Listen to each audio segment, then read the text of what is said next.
about the Daytona 500 on this podcast very much. It was a fun. It was a relatively sort of fun event. We may have seen it on YouTube where about 8 of us watched it together, and I just ended up turning to alcohol about halfway through, in the form of a Rubicon Mango bottle. But we got through it in the end, and I promised I would never watch NASCAR again. But I had to make an exception because, King, we had a fight. An actual fist fight. Yes, there was a fight during the end of the NASCAR Cup race in Las Vegas last weekend. Because during the run to the line, I know we talked about this in the stream. I know it wasn't for the lead. It was for second or third. It was for third place, I want to say. Yeah, third, fourth place, yes. Yeah, third and fourth place between Kyle Busch. Kyle Busch in his number 18 M&M's Toyota Camry, and Joey Logano in his number 22 Penske, Shell Ford Fusion. And they're coming around the last corner for the line. It looks like that Kyle Busch is going to finish the race in third. But then Joey Logano comes up, gives Busch a little love tap in the third, in the last corner. Busch gets loose, basically loses it, thankfully avoids the wall, heads down pit lane, but by then it's far too late. Logano's gone across the line in third, and Busch is probably down a good 4 or 5 positions. Yeah, Busch slides down the pit lane, a nice courtesy, I guess you could say, on that one. And shout out to Jeff Gluck for the fantastic video footage of this, as he's following. Because after the race ends, Busch is walking up pit lane, and you know what's going to happen here. You can see the footage, and you know, I like that nobody tries to stop Kyle Busch at any point here. You know exactly what's going to happen, and yet nobody tries to stop it. It's great. NASCAR's there, let him fight. Yeah, he's the homeboy. You gotta let him loose in there. Yeah, and the thing is, no one expected it to escalate so quickly. Well, that's what happens when Kyle Busch walks over to Logano and then sucker punches him. It's out of nowhere, he just clocks Logano square in the face, and the next thing you know, Logano's crew have taken Busch down, and they're giving him the ground and pound treatment. Good old fisticuffs. It wasn't really such Logano, it was more Logano's crew. Yeah. Basically, that had enough of this, and they had taken Busch down, and a couple of guys took a swing at him. Because, hey, it's Kyle Busch, why not? Basically, this is a once-in-a-lifetime opportunity here, friends. You got to take it. Shoot your shot. Give Kyle Busch a punch. And literally, NASCAR, after about 20 seconds, they pull Busch off the pile. Basically, it's like a fumble in an NFL game. They've pulled Busch off the pile, and Busch has come up bleeding from the head. He's got a proper shiner on his, someone's given him a good clock to the noggin. Because he looks like Shane McMahon after he got his head tossed through a car window. Exactly, that's exactly it. Yeah, Logano's been yanked off. Apparently, he didn't get hit once, apart from that sucker punch, obviously. But like I said, Busch has come up. He's bleeding. I love that they're trying to interview him after he's walking away from the track, and there's literally blood coming down Busch's nose. It's like he's just psychotic. He's just completely phased out of this. It's great, and again, Busch just completely unrepentant for his actions. Logano says, "Oh, it was just hard racing, man." And I think Busch on the other side was like, "Well, Logano races hard. He knows what he's going to get, basically." So, it's a typical NASCAR fight, really. Both guys think they're in the right. And it's a fracas. It's a proper brouhaha. And honestly, half of the humor is just seeing Kyle Busch get beaten up, quite frankly. The masochist in me as a fan is it's like that. And the funny thing is, Busch wasn't even the bad guy, because it's in Las Vegas, and apparently the Las Vegas guys really like him, King. Yeah, because it's his hometown. Both the Busch brothers are from Las Vegas. Oh, it's a hometown slot. King, there can't be anything more depressing than, a hometown guy getting beaten up at his own racetrack. I mean, you say that no one stopped Kyle Busch while he was heading to Joey Logano. What was Kyle Busch think was going to happen when he walks up to Joey Logano just after he gets out of his car, surrounded by his entire pit crew? Hey, tunnel vision, bloodshot eyes. You gotta go for it, man. Gotta go for it. Shoot your shot, Bush. Exactly. Shoot Exactly. Shoot your shot, Bush. Like, honestly, if you're about to punch somebody, I don't think logic normally applies here. Like, if it gets to that point, you're probably not thinking about it.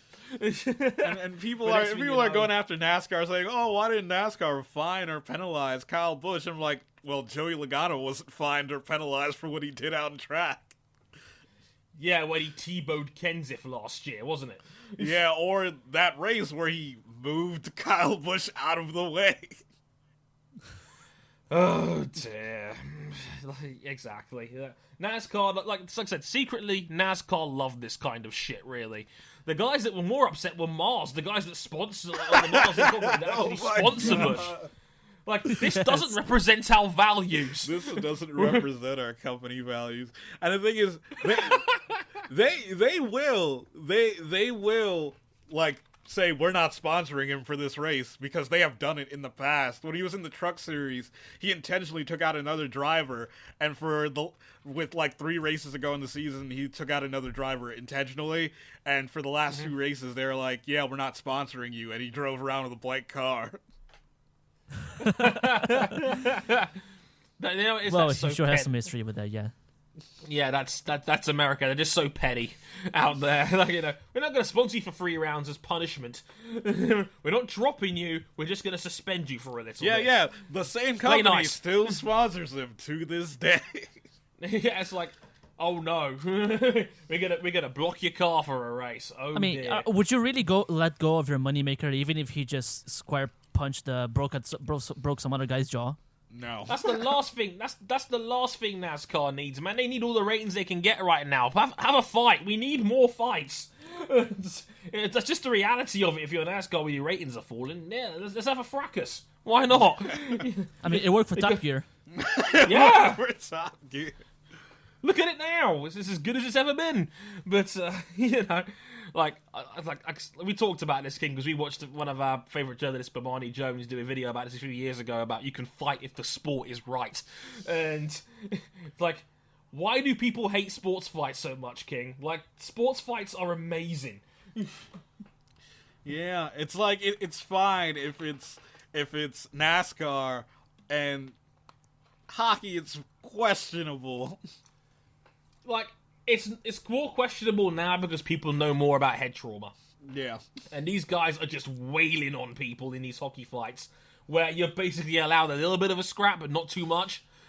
Like somebody has to win the fight before they break it up. Yes. Like that's hockey these days, basically. And it's more like that. But like I said, like, people pretend to hate fighting, and like, I love a good sports fight. I just do. I said it on our hangout on Monday. The Malice in the Palace is my favorite basketball moment of all time. Oh, dear. Even though I do feel bad for the one guy that was mistakenly clocked by Ron Artest. that was the first action of that. Well, it wasn't the first action of that fight. No. It was the first action where fans were involved in that fight. Yeah, like Ron Artest is laying there on the camera. Like, for those of us who don't know about the Malice in the Palace, it was a basketball game between the Pacers and the Pistons, and like, Ron Artest and Ben Wallace are going at it, and both of these guys have reputations of being hard foulers, enforcers, like, guys that are not afraid of a few fisticuffs, basically. Now, there's a skirmish, there's a couple of shoves, there's a couple of punches thrown, they break it up. Artest is sitting on the scoring table, perfectly chilled, waiting for it all to die down, and then one fan throws a beer at him. And you all know what happens next. He bum rushes into the crowd to the location where the beer came from, starts wailing on a fan, which wasn't even the guy who threw the beer. Oh my god, this sounds amazing. Matt, after this ends, Google the Malice in the Palace and thank me later. I shall. It is one of the most ridiculous sporting fights ever, in any context. It's insane. And Artest got, I think, an 80-game suspension in the NBA for it. Like, basically, it was a one-season suspension. Yeah, because an NBA season is 82 games long. Yeah, and he got an 80-game suspension. So basically, I think it's still the biggest suspension in NBA history. Like, for something like that. He got 80 games. I think Steven Jackson got 60 games, which is amazing because Jackson was like the main guy that was just in all the violence. Yeah. Like the joke that Bomani made in that video is like, is Steven Jackson here? like Jackson was out of control, just like breaking down all like the little skirmishes. I think the phrase he used to describe it was that part of the theater was. That part of the theater was done. He said it was like he was a Ron Artest up in the stands. That was the Pacific Theater. Steven Jackson on the court. That was Europe. He was handling Europe. He was handling. He was on the ground there handling Europe.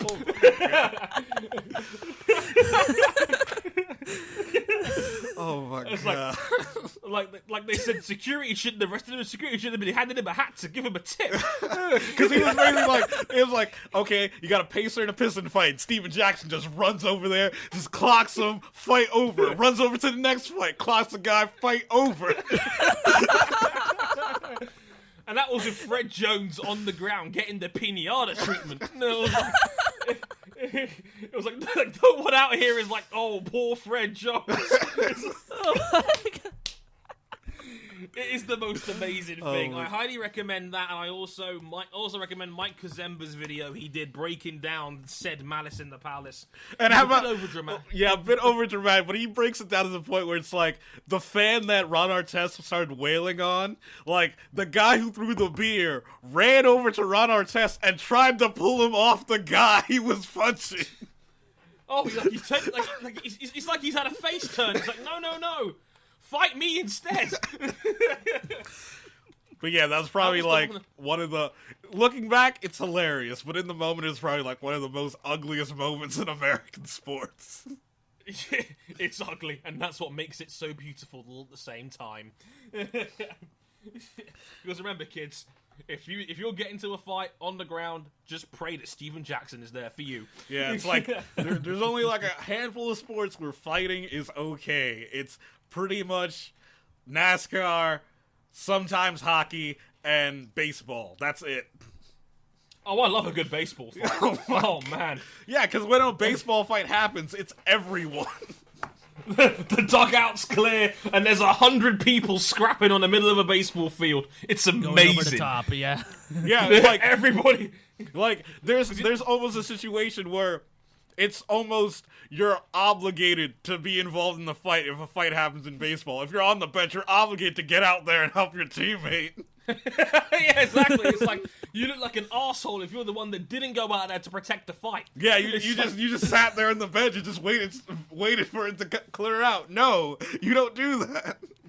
But King, it's like my favorite. It's my favorite fight line and phrase. Like, you may not have started the fight, but you want to be the guy who finishes it. Like that's the logic we're going with here. Like I still remember, like early 2000s, like New York and Boston would have a fight every other week. Oh, that was great. Like one guy gets hit by a pitch, and then all the dugouts clear. It's amazing. But King, like before we move on real quick, like, what are some of your favorite motorsport fights out there? Because I jokingly broke a few of them down on Twitter the other night because there were some funny ones I can remember. Paul Tracy and Alex Tagliani in the days of Champ Car was gold. Mostly because Paul Tracy just didn't give a shit, quite frankly. And he was like, French drivers, they never take their helmets off. They're smart. They're clever. Like, they're clever. And because, again, shout out to friend of the show, Elizabeth Worth, this one. But when I mentioned that Paul Tracy fight, and she's a massive fan of Francois Siver, and after a crash, or I think he already had 2 fractured ankles, he punched Jody Schechter's helmet in a fight and fractured his wrist in the process. Like, that is the dumb thing racing drivers do. Like, if they get into a fight, they punch the crash helmet. Why?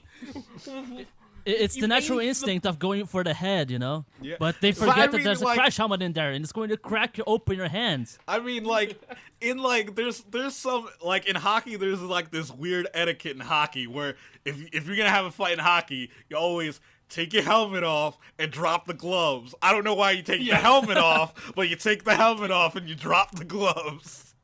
Like, they don't think this through. You keep your helmet on, protect your head. Like, this is not clever. Like I said before, Nelson Piquet had the right idea when he was taken out that one time. Piquet pushes the helmet for the distraction and then throws some kicks to the body. So, he's very clever, Nelson Piquet. Those Brazilians are next level. They know how to fight. Yeah, we know our Muay Thai.